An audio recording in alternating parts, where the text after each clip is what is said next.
Hi friends, Antarvedi beach అంటే ఇదే. ఇక్కడ నుంచి 1.5 కిలోమీటర్ నడుచుకుంటూ వెళ్తే అక్కడ అన్న చెల్లెలు గట్టు ఉంటుంది. నేను కూడా ఎప్పుడూ ఇక్కడికి రాలేదు, ఇదే ఫస్ట్ టైం రావడం మా ఫ్యామిలీతో కలిసి. చూడండి, బీచ్ చూడగానే హన్వేష్ తెగ ఆడేస్తున్నాడు, పరుగులు పెట్టేస్తున్నాడు, అసలు ఎక్కడ ఆగడం లేదు.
సముద్రం చూడగానే హన్వేష్ పరుగులు పెట్టుకుంటూ వెళ్ళిపోతున్నాడు, రామ్మ రామ్మ అంటే.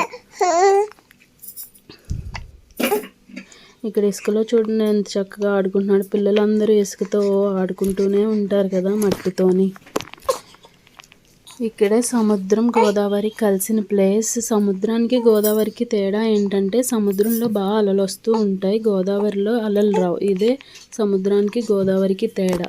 ఆ వ్యూ పాయింట్ ఉంది కదా, అక్కడే ఈ సముద్రం గోదావరి కలుస్తుంది. ఇక్కడ మాకు జెల్లీ ఫిష్ కూడా కనిపించింది, ఆ జెల్లీ ఫిష్ ఏమో చనిపోయింది.